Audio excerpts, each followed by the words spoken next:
Selamat pagi, salam jumpa lagi di dalam pembelajaran matematika kelas 8 bersama saya Maria Sawu.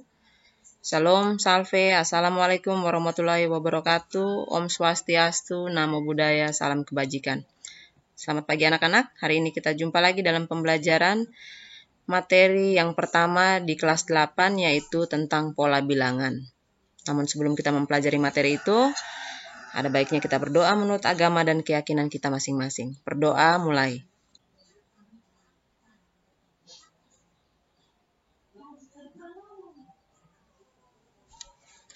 Berdoa selesai. Ya, kompetensi dasar yang akan kita pelajari hari ini adalah yang pertama, membuat generalisasi dari pola pada barisan bilangan dan barisan konfigurasi objek. Dan kompetensi dasar yang kedua, yaitu menyelesaikan masalah yang berkaitan dengan pola pada barisan bilangan dan barisan konfigurasi objek. Dengan tujuan pembelajaran kita hari ini, yang pertama, melalui pengamatan gambar atau objek, siswa diharapkan dapat mengenal tentang pola bilangan. Yang kedua, melalui pengamatan objek, siswa dapat menyatakan susunan objek yang membentuk pola bilangan. Dan yang terakhir, melalui pengamatan gambar, siswa dapat menentukan pola bilangan persegi, persegi panjang, segitiga, dan segitiga Pascal. Nah, perhatikan kalender bulan Juli tahun 2020 berikut ini. Nah, sekarang kita perhatikan ya anak, di hari Senin. Kita lihat hari Senin ini, di bulan Juli tahun 2020 ada tanggal 6, 13, 20, dan 27. Sedangkan hari Selasa ada tanggal 7, 14, 21, 28. Nah, kita lihat kembali ya. Tadi pada hari Senin ada tanggal 6, 13, 20, dan 27. Dan pada hari Selasa ada tanggal 7, 14, 21, dan 28. Hari Rabu ada tanggal 1, 8, 15, 22, dan 29. Nah, dapatkah kalian menjelaskan tentang perubahan tanggal pada setiap hari yang sama itu? Artinya setiap hari Senin, kita lihat kembali, setiap hari Senin itu ada tanggal 6, 13, 20, 27. Dapatkah kalian melihat perubahannya?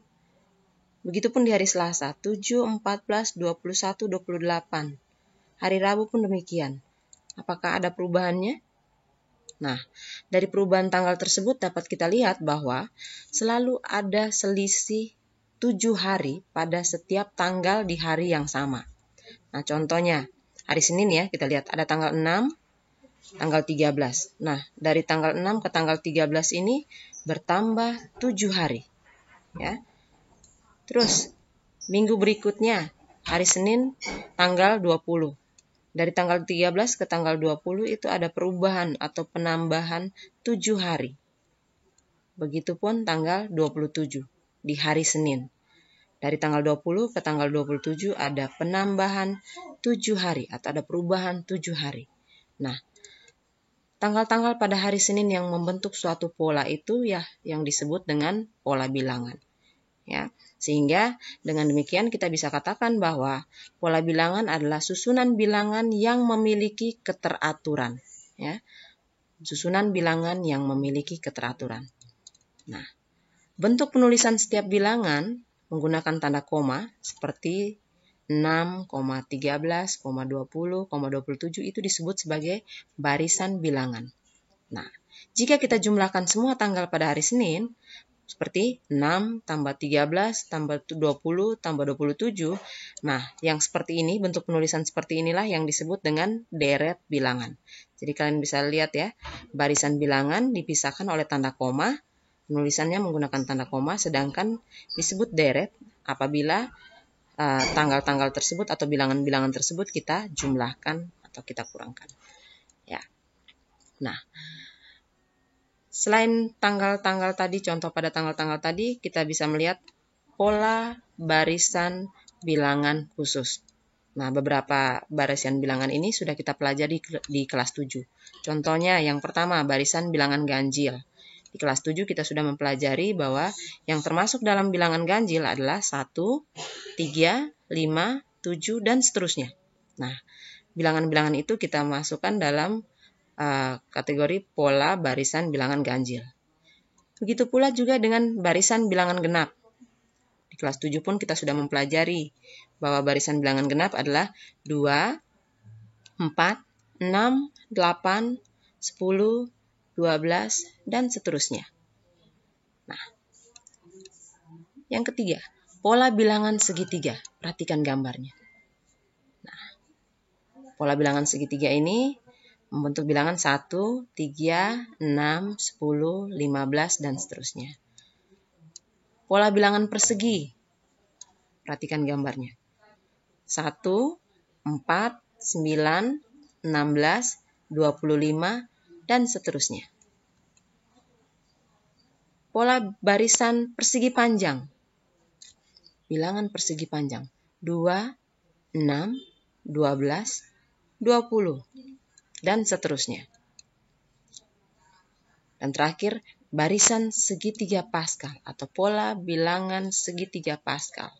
Nah, barisan segitiga Paskal ini ada beberapa keistimewaannya. Yang pertama, selalu diawali dengan bilangan 1 dan diakhiri dengan bilangan 1.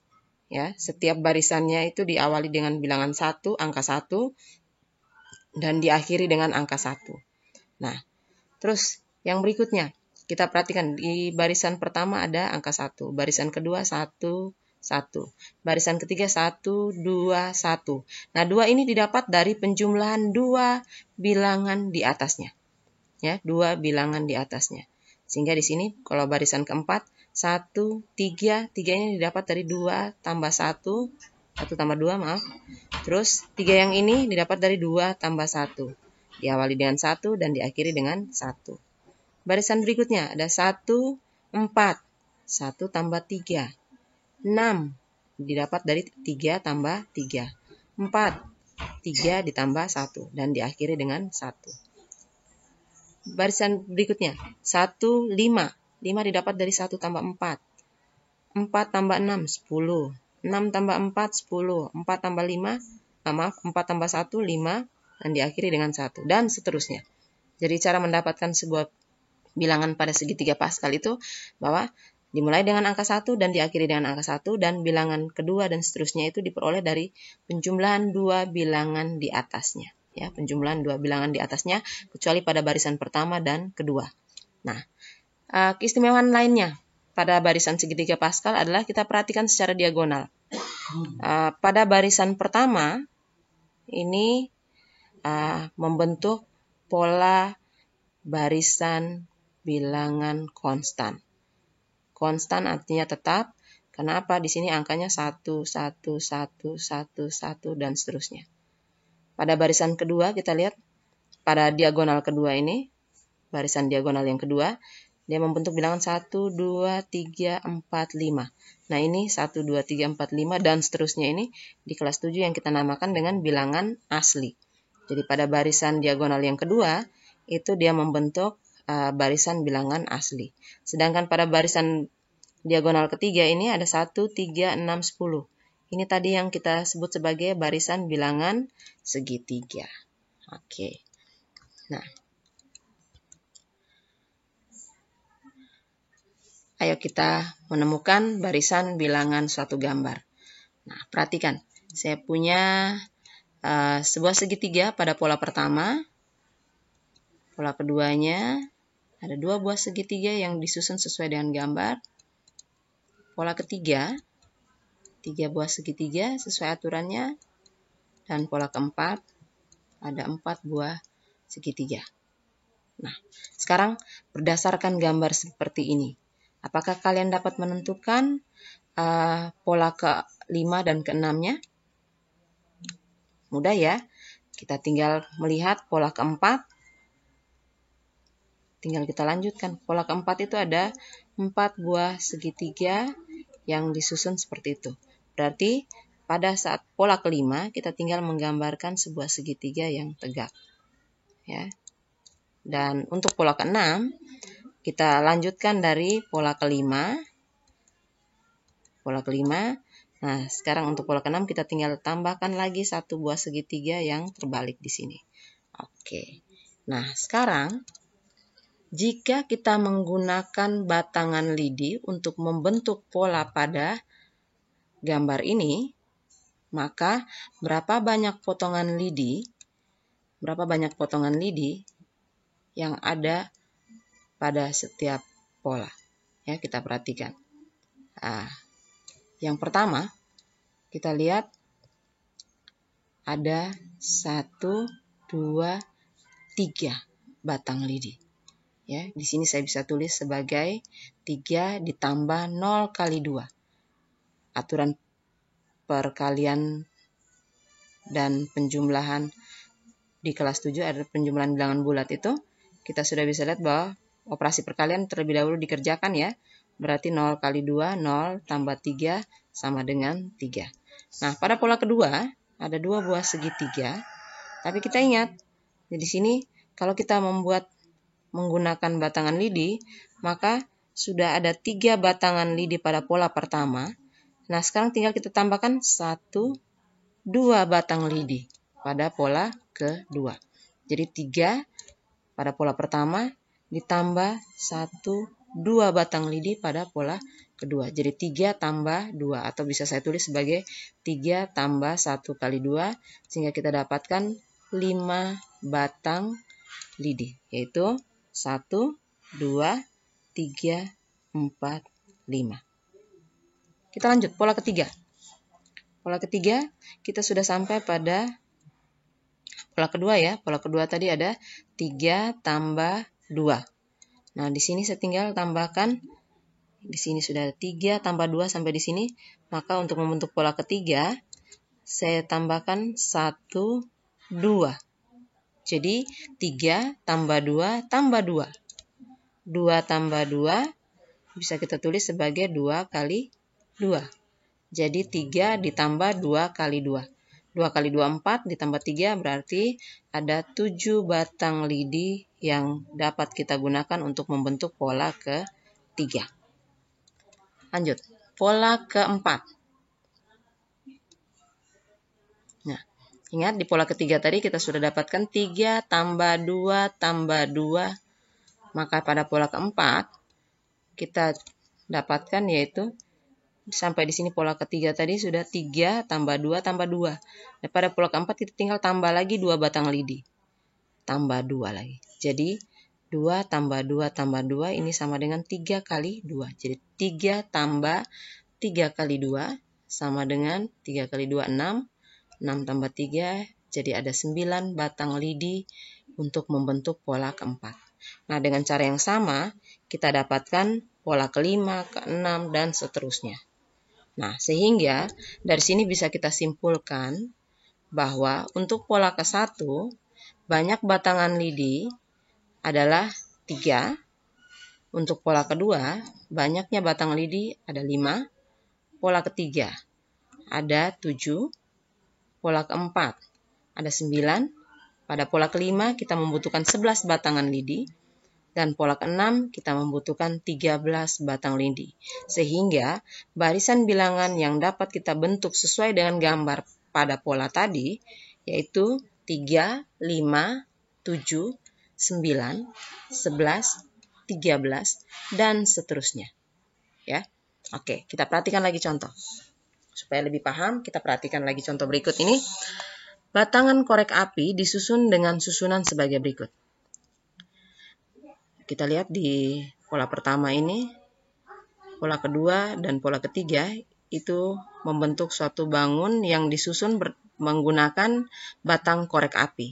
Nah, jika pola tersebut terus berlanjut, maka banyaknya batang korek api pada susunan ke-10 adalah titik-titik batang. Nah, untuk bisa menjawab pertanyaan ini, berapa banyak batang korek api yang diperlukan pada susunan ke-10, sementara di sini kita baru punya 3 pola. Pola ke-10 kita belum tahu, maka yang pertama kita perhatikan gambar dulu. Kita lihat pada pola pertama kita menggunakan 1, 2, 3, 4, 5, 6 batang lidi. Pada pola kedua kita gunakan 1, 2, 3, 4, 5, 6, 7, 8, 9 batang lidi. Pada pola ketiga kita menggunakan 1, 2, 3, 4, 5, 6, 7, 8, 9, 10, 11, 12 batang lidi. Nah, sekarang setelah kita temukan dari ketiga pola ini berapa banyak batangan korek api yang dibutuhkan, kita lihat keteraturannya. aturan yang membentuk barisan ini. Jadi ini ada sebuah barisan yang berisi bilangan 6, 9, 12. Kita lihat pola yang membentuk barisan ini atau aturan yang membentuk barisan ini. Nah, yang pertama kita lihat dari 6 ke 9. Kita lihat di situ dia bertambah 3 batang lidi. Dari pola pertama ke pola kedua, pola pertama membutuhkan 6 batang korek api ya. Pola pertama membutuhkan 6 batang korek api, pola kedua membutuhkan 9 batang korek api. Di situ kita lihat bahwa dia bertambah 3 batang korek api. Nah, sekarang dari pola kedua, untuk mendapatkan pola ketiga, kita tambahkan lagi 3 batang korek api. Ya. Nah, dari sini kita sudah lihat keteraturannya atau pola yang membentuk barisan ini. Sehingga untuk mendapatkan pola ke-10, tinggal kita tambahkan 3, tambahkan 3. Jadi kita sudah sampai di pola ketiga, 12 batang korek api. Untuk dapatkan pola keempat, kita tinggal tambahkan 3. Jadi 15. Pola kelima tambah 3, 18. Pola ke-6 tambah 3, 21. Pola ke-7 tambah 3, 24. Pola ke-8 tambah 3, 27. Pola ke-9 tambah 3, 30. Pola ke-10 tambah 3, 33. Jadi banyaknya batang korek api pada pola ke-10 adalah 33 batang korek api. Nah, bagaimana anak-anak? Ibu harap kalian paham ya. Nah, kita lihat lagi contoh berikutnya. Tentukan 2 huruf berikut dari pola yang ada, yaitu A, K, C, M, titik-titik, koma titik-titik. Nah, 2 pola berikut inilah yang harus kita isi. Kira-kira dengan huruf apa ya? Kita perhatikan aturannya atau pola yang membentuk barisan A, K, C, M ini.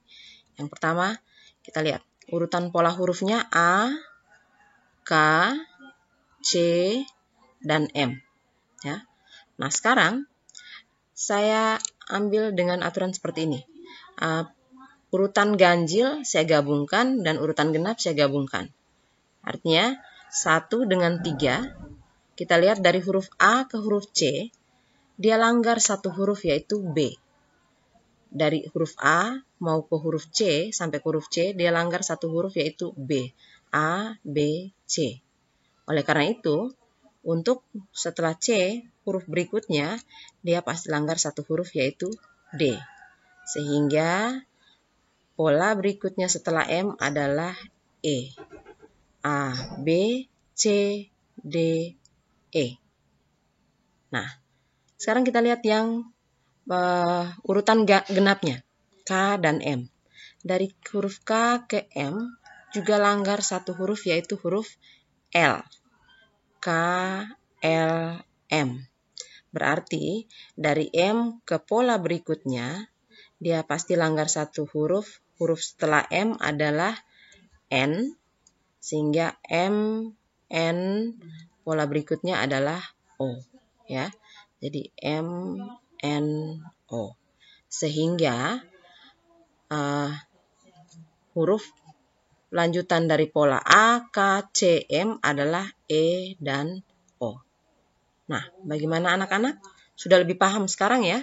Oke. Nah, sekarang tugas yang harus kalian kerjakan dan kirimkan di classroom kalian masing-masing, yaitu yang pertama, perhatikan gambar berikut, ada 3 pola. Nah, pertanyaannya tulislah banyaknya persegi pada setiap pola di atas. Tuliskan aturan pembentukan pola bilangannya. Hitunglah banyak persegi pada pola ke-10 dan pola ke-25. Jadi kalian harus menghitung setelah tahu aturannya berapa banyak persegi pada pola ke-10 dan pada pola ke-25. Soal kedua, isilah titik-titik pada barisan bilangan berikut dengan menggunakan pola yang tepat. Yang pertama 5, 7, 12, 20, 31 dan seterusnya. Ini tiga ini harus kalian isi ya. 3 titik-titik yang kosong ini harus kalian isi dengan bilangan yang tepat sesuai polanya. Yang B 2, 3, 8, 11, 16. Begitupun B ini 3 pola berikutnya harus diisi. C, A, K, C. Ada huruf yang dilanggar di sini. Kira-kira kalian harus temukan polanya ya supaya bisa mengisi kekosongan di sini. Titik-titik yang di sini sehingga polanya menjadi benar.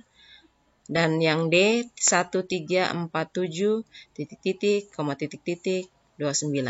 Jadi ada dua bilangan yang hilang di sini yang harus sesuai dengan pola yang tepat sehingga jawabannya menjadi benar. Soal terakhir, Tono sedang menumpuk kursi yang tingginya masing-masing 90 cm. Tinggi tumpukan 2 kursi 96 cm dan tinggi tumpukan 3 kursi 102 cm. Pertanyaannya, berapa sentimeterkah tumpukan 10 kursi tersebut? Oke, ingat baik-baik anak-anak. Soal-soal ini dikerjakan dan difoto jawabannya, kirimkan di balon tugas pada classroom kelas Anda. Dan informasikan jika ada kendala atau masih ada hal-hal yang belum dipahami, kalian bisa menghubungi guru mata pelajaran kalian masing-masing. Oke, pembelajaran kita hari ini sampai di sini. Sampai jumpa di pertemuan berikutnya. Kita akan mempelajari tentang barisan dan deret aritmatika.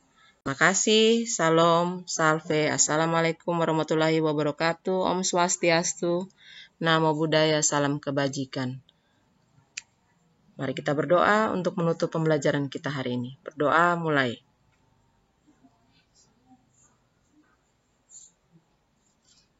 Berdoa selesai. Terima kasih. Sampai jumpa.